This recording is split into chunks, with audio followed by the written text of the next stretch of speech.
Assalamualaikum warahmatullahi wabarakatuh. Bismillahirrahmanirrahim. Alhamdulillahirabbil alamin wa bihi nasta'in ala umuri dunyaddin.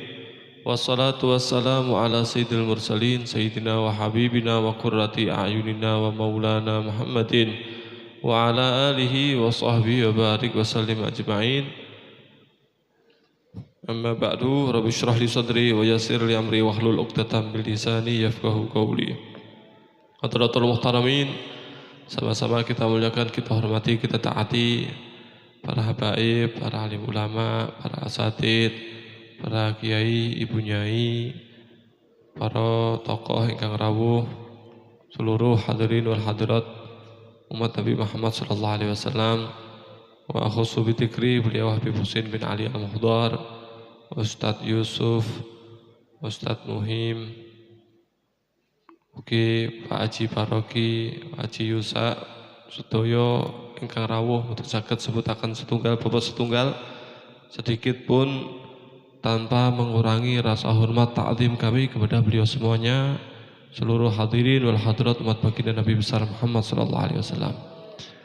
Sebelumnya minta izin untuk menyampaikan salam saking Abah.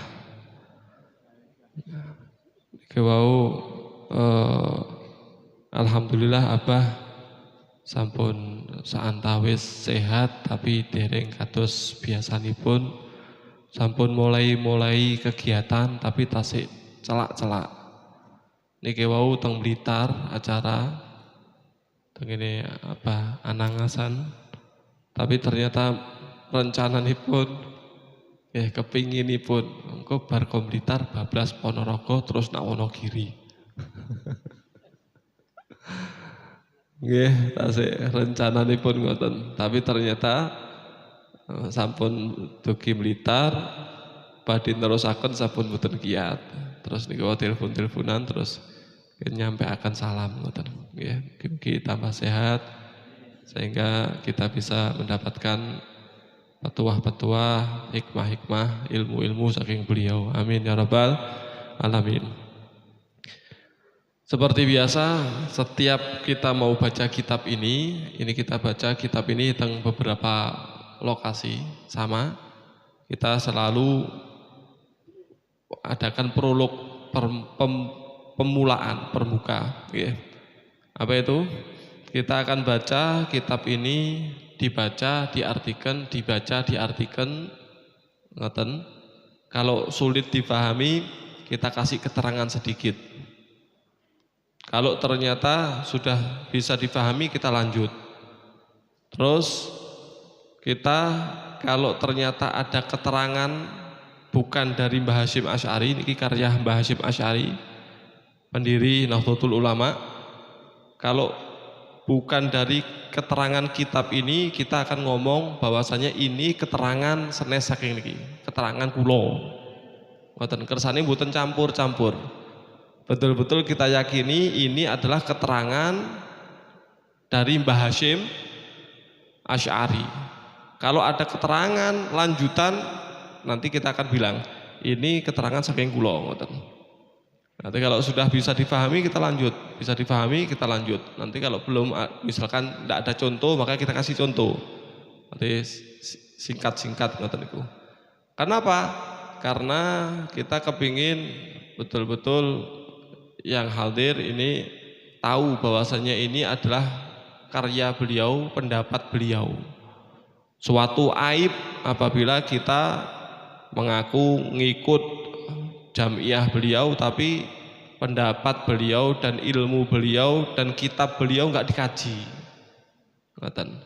Kita yakin bahwasanya yang paling tahu target, visi, misi, tujuan untuk berdirinya jamiah yang besar, yang agung, yang mulia ini yaitu Nahdlatul Ulama adalah pendirinya.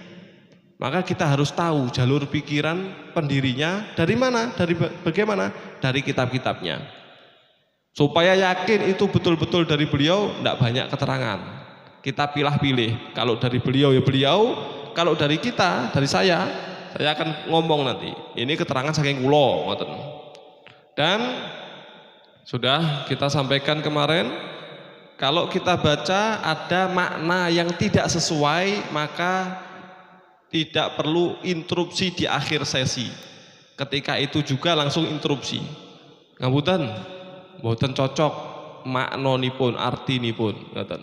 Nggih, tidak perlu nunggu di akhir sesi. Niki wonten para asatid, para kiai teng mriki, kalau ternyata ada yang salah ditegur di waktu itu juga, ngoten. Niki sami nggih, niki teng pundi-pundi kula maos nggih ngeten niki. Berarti kalau ternyata salah nggih langsung ditegur di tempat, kita akan koreksi. Ngoten nggih?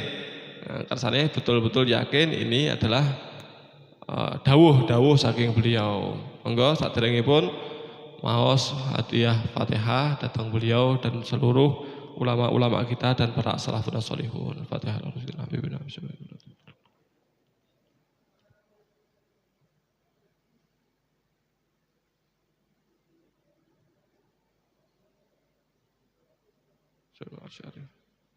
Aulia hadil qadah. Syamur rahmatullah. Wa'id wa la barakatuh nasrani wa ma'ari ulumi nafa'ati wa tayyibul ahli. Hadratin Nabi Muhammad sallallahu alaihi wasallam. Al-Fatihah. A'udzu billahi minasyaitonir rajim. Bismillahirrahmanirrahim. Alhamdulillahirabbil alamin arrahmanir rahim maliki yaumiddin iyyaka na'budu wa iyyaka nasta'in ihdinas siratal mustaqim siratal ladzina an'amta 'alaihim ghairil maghdubi 'alaihim waladdallin. Radhiyallahu ankum ila anqal wa ma athbatu asluhu wa lam yarid anhu. Niki teng mriki halaman 7 kitab kula. Kitab niki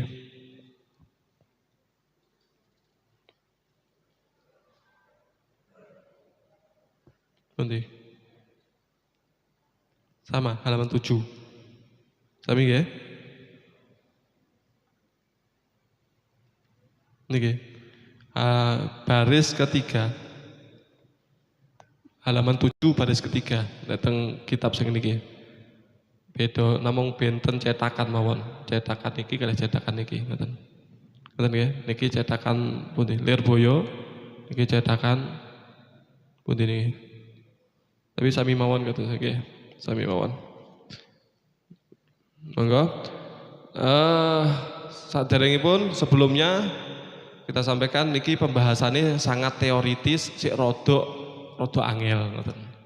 Tapi setelah bab ini pun rodok gampang keranten kados cerita-cerita tok. Jenengan nek cerita kan seneng nggih. Ngoten. Kalau ini masih teori-teori. Ada 3, ada ngoten disebutaken. Terus juga kita pembahasan yang kemarin bahwasanya bid'ah sama sunnah itu apa? Ada bid'ah, ada sunnah. Bid'ah begini, sunnah begini. Kita sudah bahas kemarin. Ndak bisa langsung digasak sedaya ingkang boten dilakoni Kanjeng Nabi bid'ah. Boten saged ngoten niku nggih. Karena ada mawazinnya. Mawazin itu apa? Neraca, timbangan-timbangan. Timbangannya disebutkan di sini ada 3. Yang pertama apa? Dilihat apakah ada mu'dhamus syariah, aslus syariah di situ apa enggak? Di sini ada Al-Qur'annya, ada hadisnya yang bisa mencakup di situ, maka bukan bid'ah. Ngoten nggih? Berarti contoh, wingi sampun dipun paringi contoh. Contohnya napa wingi? Membaca la ilaha illallah ada tuntunan syariat? Ada. Membaca Allah ada tuntunan syariat? Ada. Membaca Al-Quran ada tuntunan syariat? Ada. Kalau dikumpulkan jadi satu, maka itu masih tercangkup dalam lingkup syariat. Saged dipahami ya? Yang kedua, neraca yang kedua, ini pembahasan kemarin, yaitu dipertimbangkan akidah atau kaidah dari para imam-imam terdahulu. Kalau masih tercangkup oleh kaidah-kaidah imam-imam terdahulu, maka tidak bisa dikatakan bid'ah. Oke, yang tadi adalah tercangkup Al-Quran, hadis dan dalil-dalil atau dasar-dasar syariat. Yang kedua adalah tercangkup kaidah-kaidah ulama-ulama terdahulu, para salafun sholih terdahulu.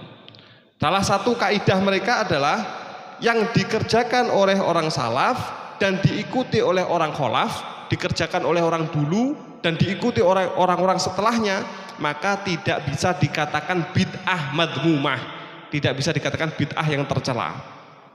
Begitu. Ya, itu adalah kaidahnya orang-orang ulama salaf terdahulu. Berarti misalkan contoh, ada orang bikin sholat jamaah tarawih dibikin jamaah. Kita sudah bahas kemarin. Sayyidina Umar, betul? Sayyidina Umar. Atau Sayyidina Utsman bikin azan 2 kali. Kalau Jumat azan berapa kali? 2 ya. Niku mulai zaman Sayyidina Utsman niku. Nggih. Padahal zaman dulu tidak ada, zamannya Nabi Jumatan itu azannya berapa kali? 1 gitu.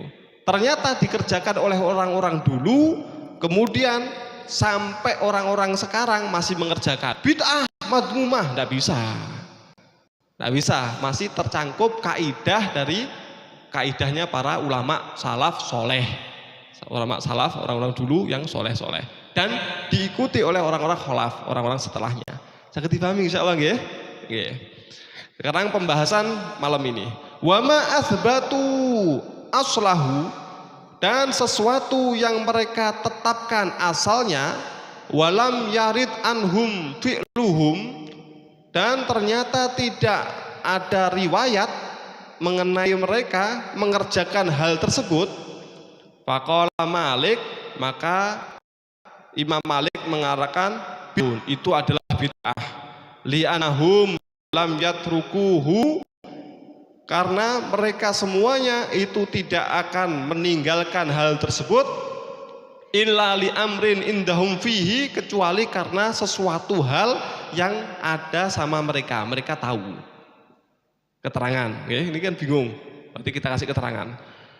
Apa yang sudah ditetapkan oleh mereka, ternyata tidak ada warid mereka mengerjakan. Berarti ada suatu kejadian, ternyata para ulama soleh mulai zaman dulu tidak pernah mengerjakan hal tersebut. Maka bagaimana? Maka Imam Malik mengatakan itu bid'ah. Loh, kenapa kok bid'ah? Karena mereka tidak mungkin meninggalkan ini kecuali mereka tahu sesuatu bahwasanya ini dilarang. Cuman mereka nggak ngomong, cuman begitu aja. Saged dipahami ya? Tidak ada riwayat mereka melarang, para ulama soleh, tapi tidak pernah mengerjakan. Berarti ini apa? Mereka meninggalkan karena tahu ini adalah dilarang. Tapi waqala Syafi'i, tapi Imam Syafi'i mengatakan laisa bibid'atin, ini enggak bid'ah. Wa in lam ya'mal bihis salafu, walaupun orang-orang salaf dulu, orang-orang terdahulu ini tidak mengamalkannya. Li'anna tarkahum, karena mereka meninggalkan hal tersebut, lil amali bihi, untuk meninggalkan mengerjakan hal tersebut, qad yakunu li udrin, kadang-kadang karena ada suatu udur, qoma bihim, yang mereka miliki, mereka ada udur fil waktu, dalam waktu tersebut, au lima huwa afdalu minhu, atau ada sesuatu yang lebih utama yang mereka kerjakan, akhirnya ini ditinggal. Wal ahkamu ma'khudatun minasyari', dan hukum ini diambil daripada syari', waqad athbatathu, dan ternyata syari' telah menetapkan hal tersebut, dan hukum-hukum ini telah ditetapkan. Begitu gini, ada hukum begini, ternyata para ulama salaf tidak pernah mengerjakan, tidak ada riwayat mengerjakan. Contoh malih lah, contoh bikin maulid, bikin tahlil, gitu. Itu contoh dari saya ya, contoh dari saya. Ternyata dulu zamannya Rasulullah pernah dikerjakan enggak maulid sama tahlil? Enggak pernah. Maksudnya maulid dalam seperti ini, seperti yang kita kerjakan. Kalau Rasulullah memperingati maulid, ada enggak? Ada. Rasulullah pakai puasa. Ditanyai, Rasulullah, kenapa Anda puasa hari Senin? Karena hari Senin saya dilahirkan. Berarti beliau memperingati maulidnya dengan cara ibadah, yaitu puasa. Tapi kados ngeten iki, ya Rabbi sholli ala Muhammad. Kayak seperti ini loh, Maulid Tibai, Maulid dan lain sebagainya. Ada enggak Maulid zaman Nabi? Enggak ada. Maulid Habsyi ada enggak? Maulid Habsyi, Habib Ali Habsyi baru 100 sekian tahun. Oke. Nah, berarti kan enggak ada. Intinya mulai awal-awal para sahabat enggak mengerjakan, para tabi'in enggak mengerjakan. Nah, berarti Imam Malik mengatakan itu berarti bid'ah. Karena mereka tidak mengerjakan karena apa? Karena sesuatu yang mereka tahu. Imam Syafi'i mengatakan enggak, karena mereka mengerjakan sesuatu yang lebih penting atau mereka ada uzur. Contoh seperti itu. Ini contoh saja. Waqtalafu aidan fi ma lam yarid lahu minas sunnah mu'aridun wala syubhah. Berbeda juga berbeda para ulama, berbeda pendapat fima dalam perkara yang lam yarid lahu minas sunnah, yang tidak ada riwayat dari sunnah, mu'aridun wala syubhatun, pertentangan ataupun syubhah. Faqala Malik, maka Imam Malik mengatakan bid'atun, ini tetap bid'ah. Wa qala Syafi'i, Imam Syafi'i mengatakan laisa bibid'atin, ini enggak bid'ah. Begitu. Yang tadi itu ada asalnya, ada dalilnya, tapi mereka tidak pernah mengerjakan. Yang tadi itu, wa ma'adzbatu itu. Yang ini ternyata tidak ada dalilnya, tidak ada dasarannya, tapi ternyata mereka juga tidak mengerjakan. Maka Imam Malik mengatakan bid'ah. Imam Syafi'i mengatakan tidak bid'ah. Khilaf berarti ya. Wastanada li haditsin, dan Imam Syafi'i itu berpegangan atau bersandarkan pada hadits ma taraktuhu lakum fahuwa afwun. Imam Syafi'i mengambil hadis ini. Apa yang aku tinggalkan bagi kalian itu maka dimaafkan. Yang tidak dibahas monggo, makfu, dimaafkan. Silahkan dikerjakan. Yang penting-penting sudah dibahas semuanya. Ini tidak boleh, ini tidak boleh, ini boleh. Haram, makruh. Yang lainnya boleh, monggo, makfu. Nah, ini berdasarkan hadis ini, maka Imam Syafi'i mengatakan yang tidak dikerjakan oleh orang-orang dahulu maka ma'fu, bukan bid'ah, monggo dikerjakan. Sing penting dalam koridor itu tadi, masih dalam koridor mawazinnya ini, neraca-neracanya. Nanti neracanya kita ulangi lagi, koridornya ini. Tsumma mana tadi? Qala, beliau mengatakan wa ala hada ikhtilafuhum fi darbil idarah, dan sesuai dengan ini perbedaan mereka dalam membuat kantor wa dzikri bil jahri, dan mereka juga berbeda pendapat mengenai dzikir pakai suara keras, wal jam'i, dan juga dzikir dengan berkumpul, wad du'ai, dan berkumpul untuk doa bareng-bareng. It warada fil hadithi targhibu fihi, karena sudah ada riwayat dalam hadis mengenai anjuran mengerjakan hal tersebut, walam yarid anis salafi fi'luhu, tapi ternyata tidak ada riwayat orang-orang salaf tersebut mengerjakan hal tersebut. Orang-orang dulu tidak ada yang bikin dzikir jahri. Berarti contoh nggih, contoh setelah sholat kemudian ada dzikir bareng-bareng keras, atau tahlilan dzikir bareng keras, atau acara maulid dan lain sebagainya dzikirnya keras dan berkumpul, doa bersama-sama terus keras kumpul. Itu dulu tidak ada. Tapi ternyata ada hadis-hadis yang masih menerangkan bahwasanya itu adalah dianjurkan. Tapi orang-orang salaf dulu tidak mengerjakan. Bagaimana? Imam Malik mengatakan itu bid'ah karena tidak dikerjakan oleh orang salaf dulu. Orang salaf mengatakan tidak mengerjakan pasti ada sesuatu. Saking nggak ngomong para ulama salafnya ini. Tapi Imam Syafi'i mengatakan tidak mengerjakan karena ada udzur, atau tidak mengerjakan karena ada sesuatu yang lebih penting. Dan ini hadisnya, apa yang aku tinggalkan bagi kalian itu ma'fu, maka boleh dikerjakan, bukan bid'ah. Bisa difahami sampai sini? Sakit ya? Nonton. Tsumma kullu qailin, Kemudian setiap orang yang mengatakan la yakunu mubtadi'an indal qaili bimuqabilihi, maka dia tidak bisa mengatakan bid'ah menurut pendapat orang yang berseberangan li hukmihi dengan hukumnya, bima adahu ijtihaduhu, sesuai dengan apa yang dituntutkan oleh ijtihadnya, alladzi la yajuzu ta'addihi, yang tidak boleh untuk dibablaskan atau dilampaukan, apa namanya, di ta'addi, muta'addi itu apa? Dilampaukan batasnya. Wala yasihu lahul qaulu, dan tidak boleh mengucapkan bibutlani muqabilihi, dengan batalnya orang yang tidak sependapat, liqiyami syubhatihi, karena ada syubhah. Walau kila, ini sebentar lagi kita keterangkan. Walau kila, dan apabila dikatakan bidzalika, hal tersebut, bagaimana maksudnya? Orang yang tidak berpendapat, contoh Imam Syafi'i sama Imam Malik, tadi kan beda pendapat ya, maka tidak bisa dikatakan Imam Syafi'i adalah bid'ah menurut Imam Malik, Imam Malik bid'ah menurut Imam Syafi'i. Tidak bisa begitu. Berarti bagaimana? Kerjakan sesuai dengan hasil ijtihadnya. Imam Malik mengatakan ini bid'ah, maka tidak mengerjakan. Orang yang mengikuti madhab Malik nggak mengerjakan.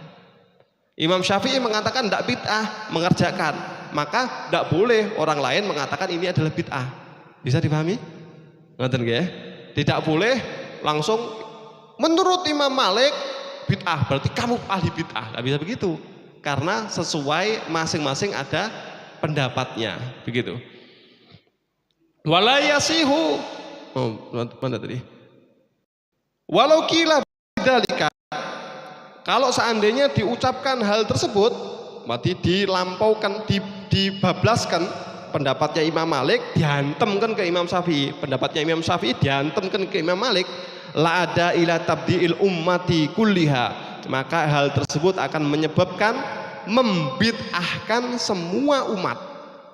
Berarti ini bid'ah versi ini bid'ah versi ini, kan begitu. Waqad arafa, waqad urifa, dan telah diketahui anna hukmallahi ta'ala, sesungguhnya hukumnya Allah Ta'ala fi mujtahidil furu'i, dalam orang-orang ahli mujtahid furu', cabang-cabang, ma'adahu ilahi ijtihaduhu, itu sesuai dengan apa yang dituntutkan ijtihadnya. Sudah kita ketahui bahwasanya orang kalau ijtihad maka dia mengerjakan sesuai dengan hasil ijtihadnya. Kalau sudah ijtihad maka dia mengerjakan sesuai dengan hasil ijtihadnya. Sawaun kulna al-musibu wahidun au muta'addidun, baik kita katakan yang benar ini satu ataupun yang benar itu banyak, karena ada khilaf. Ada yang mengatakan hasil ijtihad yang benar itu satu, ada yang mengatakan yang benar itu banyak. Waqat qala Rasulullah. Nah ini enggak terlalu, ini sudah teorinya enggak terlalu tegang kalau yang ini. Waqat qala Rasulullah sallallahu alaihi wasallam, dan Rasulullah sallallahu alaihi wasallam pernah bersabda, la yusallina ahadun al-asra illa fi bani Quraidah. Rasulullah pernah bersabda begini, janganlah ada seorang pun yang sholat asar kecuali sudah nyampe ke Bani Quraidah. Ini ceritanya ngeten. Rasulullah waktu itu perang sama Yahudi Bani Quraidah. Bani Quraidah ini melakukan penipuan, pengkhianatan. Maka Rasulullah langsung memerintahkan, ayo berangkat langsung ke Bani Quraidah karena dia telah melanggar janji. Langsung berangkat ke Bani Quraidah. Rasulullah mengatakan bagaimana? Jangan ada yang sholat asar kecuali sudah nyampe ke Bani Quraidah. Maksudnya bagaimana? Nah, maksudnya bagaimana? Para sahabat itu beda-beda pendapat. Fa'adrakahumul asru fi thariq. Mereka langsung berangkat. Dibilang, "Ndak, jangan sholat asar kecuali di Bani Quraidah." Langsung mereka berangkat. Fa'adrakahumul asru, maka mereka mendapatkan waktu asar fi thariq, di jalan. Faqala ba'duhum, maka sebagian sahabat mengatakan umirna bil ajalah. Kita ini diperintahkan untuk cepat-cepat. Maksudnya jangan ditunda-tunda. Ayo sholat, tidak ada yang boleh sholat kecuali di Bani Quraidah. Berarti cepat-cepat, gak usah tunda-tunda. Ngene-ngene, enggak, langsung berangkat. Fasollu fitorik, maka sholatlah di jalan. Betul? Lain jenengan pripun? Jangan sholat kecuali di Bani Quraidah. Pemahaman sampean pripun? Mungkin seperti ini ya, mungkin ya. Nah, berarti langsung cepet-cepet nanti sholat di jalan. Nanti baru lanjut lagi. Wa qala akharun, sebagian sahabat mengatakan umirna bis sholati huna. Kita ini diperintahkan sholat di Bani Quraidah. Berarti pokoknya sholat asar di Bani Quraidah. Fa'akharu, maka mereka tunda-tunda, enggak sholat dulu, langsung bablas terus, waktunya mepet asar, bablas terus sampai akhirnya qadha. Ternyata nyampe di Bani Quraidah sudah maghrib. Saya dipahami ya? Yang satu berpendapat maksudnya kan cepet-cepet, nanti kalau sudah masuk waktu asar sholat di jalan. Yang satunya berpendapat enggak, maksudnya memang betul-betul suruh sholat di sana, jangan sholat di jalan. Enggak, sholatnya harus di Bani Quraidah. Walam yaib sallallahu alaihi wasallam ala wahidin minhum, dan ternyata Rasulullah sallallahu alaihi wasallam tidak mencaci, tidak mencela salah satu dari keduanya. Berarti terbagi menjadi dua kelompok. Sahabat langsung berangkat, langsung ke Bani Quraidah, jangan sholat asar kecuali di Bani Quraidah. Mereka semuanya berangkat. Sebagian berpendapat, lah ini maksudnya kan cepet-cepet, tapi ya oleh waktu sholat gitu. Terus bagaimana? Ya sholat di jalan, nanti kita lanjutkan lagi. Yang satunya lagi, enggak, maksudnya Kanjeng Nabi Muhammad SAW jangan sholat di sini, harus di sana sholat asar. Maka sak cepet-cepetnya tetap gak nutut, qadha akhirnya. Ternyata sing bener. Dua-duanya tidak ada yang dicela oleh Nabi Muhammad Sallallahu Alaihi Wasallam. Hasil ijtihad, tidak ada yang disalahkan. Berarti mereka mengerjakan sesuai hasil ijtihadnya. Fadalla dzalika ala sihatil amal, maka hal tersebut menunjukkan sah beramal. Bima fahima minasyari', terhadap apa yang dia fahami dari syariat ini. Idza lam yakun an hawa, kalau ternyata dia kerjakan tidak berdasarkan hawa nafsu. Kalau tidak berdasarkan hawa nafsu, maka sah. Ini contoh dari saya. Saya sering bahas Mas Ari ya. Contoh dari saya. Dalam bab fikih begini. Ada orang pergi jauh, kemudian nggak tahu kiblatnya mana. Kiblatnya kono apa kono apa kono. Atau kalau enggak di penjara tapi di bawah tanah. Ini di pembahasan fikih ini ada di kitabnya. Di penjara di bawah tanah. Enggak tahu matahari. Ya.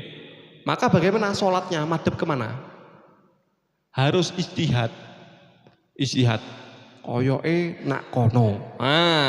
Mari ono sholat, madhep rono. Allahu Akbar.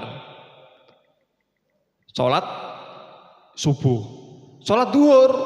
Loh kok koyo enek cahaya-cahaya nak kono, berarti madhepe kono. Akhirnya madhepe sholat duhur di sana. Kemudian sholat asar harus ijtihad lagi. Oh ternyata dari tanda-tanda ini madhepe kono. Dia harus sholat madhep sana. Lalu terus bagaimana? Kalau dia pakai ijtihad, semuanya bisa dikerjakan. Kecuali kalau hasil ijtihadnya jelas-jelas salah.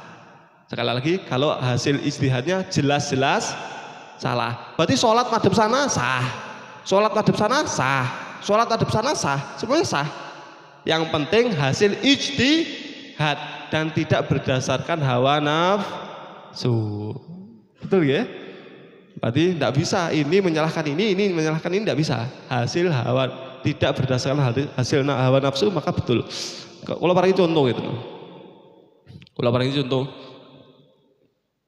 Imam Ibn Hajar, ini keterangan dari saya ya. Imam Ibn Hajar Imam Ibn Hajar itu adalah mufti Mekah di Haram sana. Beliau akhirnya ditanyai, Imam Ibn Hajar, bagaimana pendapat Anda? Pendapat Anda kalau sholat kan sesuai dengan nasnya, habis sholat imamnya habis salam, assalamualaikum warahmatullah, assalamualaikum warahmatullah, terus madep kemana? Madep ke kanan, berarti pundaknya di jamaah. Misalkan gitu, mana kiblatnya? Kiblatnya sana ya, berarti makmumnya kan di belakang. Sunnahnya yang warid, assalamualaikum warahmatullah, assalamualaikum warahmatullah, maka imamnya belok, madep ke sana, pundaknya di makmum. Betul ya? Berarti kalau kita kiblatnya itu di barat, maka imamnya madep kemana? Ke utara, pundaknya dihadapkan ke makmum. Atau kalau enggak menghadap total ke makmum, begitu. Pertanyaannya dari orang yang tanya, kira-kira kalau di Masjid Nabawi itu madepnya tetap ke utara, gambaran aja, berarti membelakangi makomnya Nabi atau menghadap ke selatan, berarti menghadap ke makomnya Nabi gitu. Imamnya itu kan gini, ini pengimaman imam, terus ini makomnya Kanjeng Nabi. Nah, setelah salam, assalamualaikum warahmatullah, assalamualaikum warahmatullah, kira-kira madep ke sana atau madep ke sana? Kalau madep ke sana sesuai dengan nas hadisnya tadi, riwayat ini memang begitu, atau madep ke sana, tapi lek madep ke sana mungkuri Kanjeng Nabi, membelakangi Kanjeng Nabi, atau madep ke sana tapi enggak ada dalilnya. Nah, maka Imam Ibn Hajar secara objektif beliau mengatakan tetap madep ke sana karena tidak ada petunjuk, tidak ada dalil-dalil. Berarti kalau sudah begini ya begini, dalilnya ini berlaku di mana-mana. Ulama dulu begitu. Kalau ditanyai, maka dalil ini kalau di sini ya berlaku, di sini berlaku, di sini berlaku. Sing ulama saiki kan enggak. Sing ulama-ulamaan ini, nggih. Lek butuh dalilnya ditokne. Lek pas gak butuh ngedang-ngedangi dalilnya didelikne. Berarti dalilnya fleksibel. Nah, Imam Ibn Hajar dan orang-orang yang seperti itu, maka dalilnya itu berlaku dimanapun, keadaan apapun. Maka beliau berfatwa tetap madep ngalor, berarti membelakangi makom Kanjeng Nabi Muhammad SAW. Paham ya? Suatu ketika Imam Ibn Hajar niki datang ke makom Kanjeng Nabi Muhammad SAW, terus disuruh ngimami. Setelah ngimami ternyata assalamualaikum warahmatullah, assalamualaikum warahmatullah, madep kemana? Membelakangi makom Kanjeng Nabi atau menghadap ke makam Kanjeng Nabi? Menghadap makom Kanjeng Nabi Muhammad SAW. Ditanya, loh Imam, lu jenengan kan pun fatwa, fatwanya tetap menghadap ke sana berarti membelakangi makom Kanjeng Nabi. Kok bisa? Yaitu hadza ilm wa hadza amal. Ini ilmu dan ini amal. Ilmunya begini, saya tidak boleh bohong pakai ilmu. Tidak ada dalilnya, maka harus saya katakan bahwa saya tetap madhep sana. Tapi praktek nih kudu madhep kono. Lho napa? Saya tahu, kita tahu Ka'bah, kita tahu Madinah, kita tahu sholat, kita tahu haji, kita tahu semuanya adalah sebab Kanjeng Nabi Muhammad SAW. Mosok mbok pungkuri. Sakit paham ya? Berarti tidak ada khianat dalam ilmu, gitu loh. Kalau sudah ilmunya bilang begitu, tetap ngomong begitu. Nah, itu ulama-ulama dulu begitu. Ya, ulama-ulama dulu seperti itu. Bahkan beliau pernah di suatu ketika Imam Ibn Hajar ya. Kan beliau kan berfatwa tasfik, keplok-keplok tangan sama hadir Zafin ngerti ya? Gambus ngerti. Itu haram, beliau mengatakan begitu. Suatu ketika diundang sama ahli bait sadah, tapi rodok majdub, rodok nyeleneh gitu. Oke, paham ya? Rodok angel gitu. Ada diundang. Ternyata beliau datang. Begitu datang hadir di situ terus melu keplok-keplok. Lo ditanya, loh kok nggak sama dengan fatwanya? Lah gimana? Ada ilmu ada amal jadi. Begitu ya. Berarti ini karena yang ngundang ini sudah tidak sesuai dengan biasanya. Rodok khorikul ada, rodok majedub.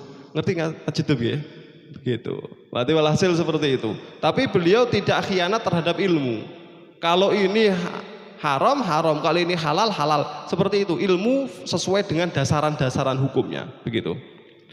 Yang berikutnya al-mizanu tsalits. Neraca yang nomor 3. Timbangan yang nomor 3, mizanu tamyiz bi syawahidil ahkam, yaitu ditimbang, dibeda-bedakan sesuai dengan syahid-syahid hukum. Wa huwa tafsili yang qasimu ila aqsami syariatis sittah, kalau secara terperinci itu dibagi menjadi syariat yang 6. Yakni apa? A'nil wujuba wan nadba wat tahrima wal karahata wa khilaful aula wal ibahah. Syariat-syariat hukum itu ada 6. 1 wajib, 2 sunnah, 3 haram, 4 makruh, 5 khilaful aula, 6 mubah. Fakullu man haza li aslin biwajhin sahihin wadihin la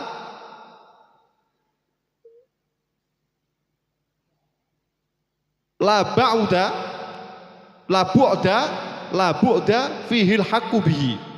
Semua yang cenderung, inhaza ini cenderung, setiap sesuatu yang cenderung untuk satu wajah sahih yang jelas, maka tidak jauh dari hak.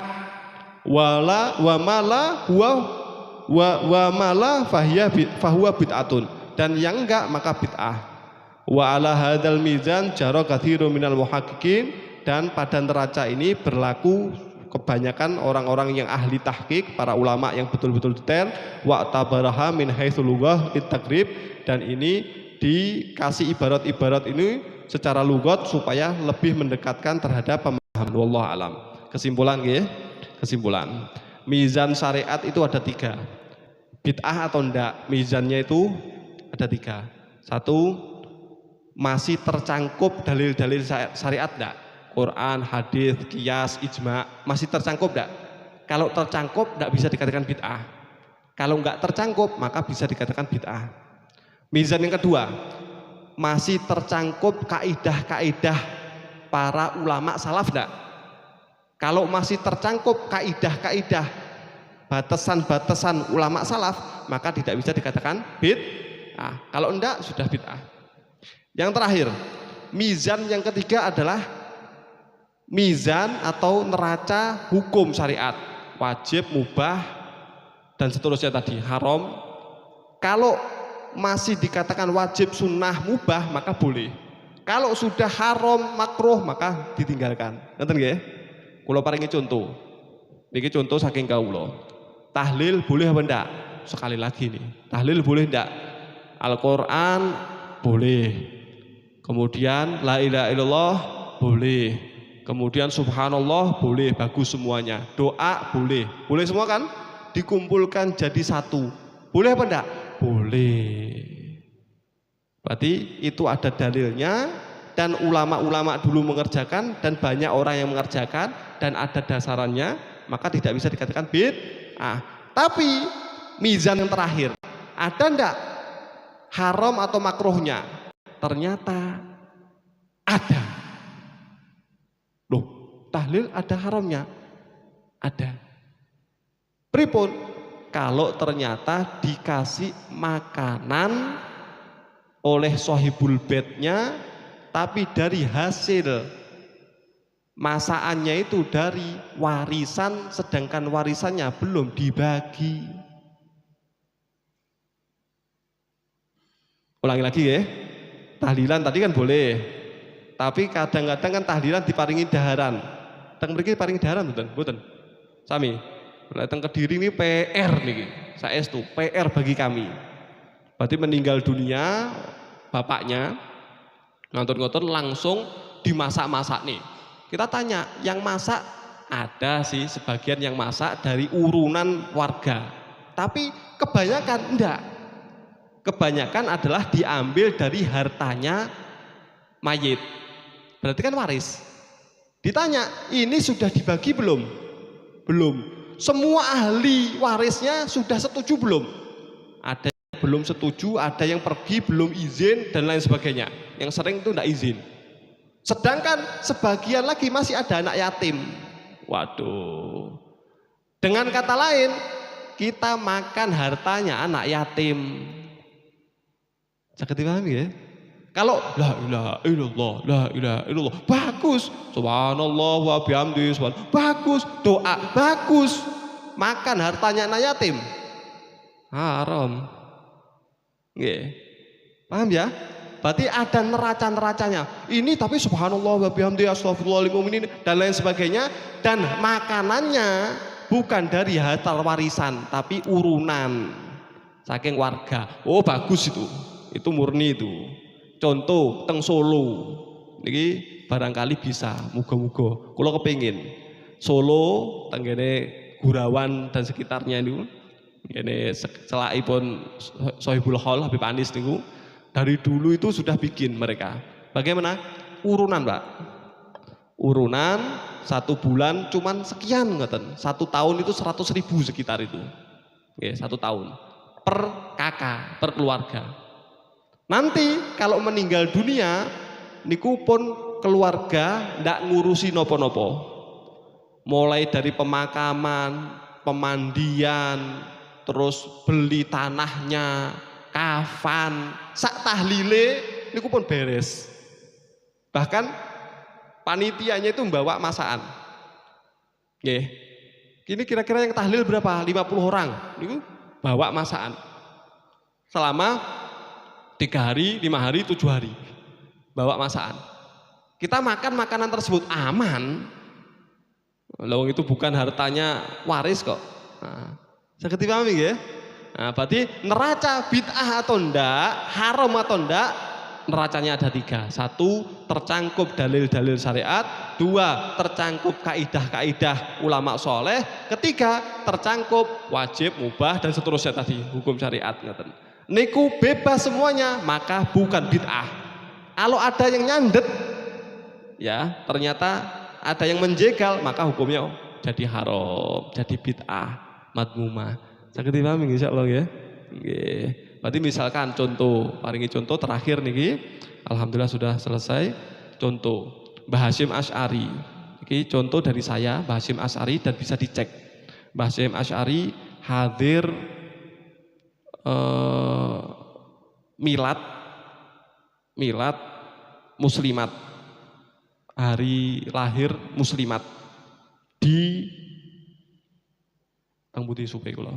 Walhasil di gor, di lapangan gitu, di gor stadion bola lek mboten klintu ngoten. Akhirnya bikin maulid di situ. Saya ternyata campur laki perempuan karena sulit untuk memisahkan. Akhirnya laki perempuan campur. Langsung beliau marah. Waktu itu marah beliau. Kemudian sampai akhirnya beliau pulang bikin kitab. Kitabnya membahas mengenai haramnya kumpul laki perempuan dalam acara maulid. Jenengan saged cek, jenengan tadosi kitabnya. Niku sinten sing ngarang kitab? Mbah Hasyim Asy'ari. Maulid boleh pada menurut beliau? Boleh. Tapi ternyata pas maulid kumpul laki perempuan.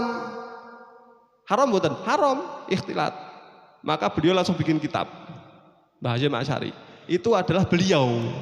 Beliau punya koridor-koridor. Ngoten lho nggih. Berarti kita harus tahu. Beliau ini kok luar biasa. Saged dipahami nggih insyaallah nggih. Nggih, niki tasik teoritis, sangat teori, makanya rodok kadang-kadang wah mikirin niku double ngung sampean ngoten nggih. Tapi nanti setelah bab ini pertemuan berikutnya masih ada, masih teori lagi. Setelah itu niku pun kisah-kisah. Berarti pun rodok cerita-cerita ngoten pun mboten tegang kados ngeten iki, pun gampang dipahami. Tapi itu adalah betul-betul memegang syariat untuk kita supaya kita betul-betul dalam koridor ahli sunnah wal jamaah. Mugi-mugi sedaya selamat dunia akhirat, untung dunia akhirat. estu ngikuti jaluripun Mbah Hasyim Asy'ari lan ugi ingkang sami kalih Mbah Hasyim Asy'ari. Amin ya rabbal alamin. Wallahu alam. Hadratin Nabi Muhammad sallallahu alaihi wasallam. Al-Fatihah.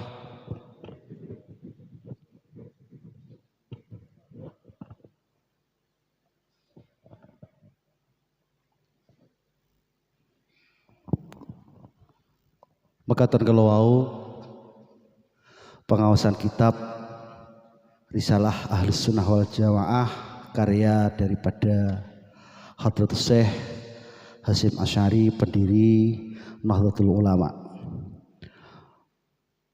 Cukup usai sudah rangkaian acara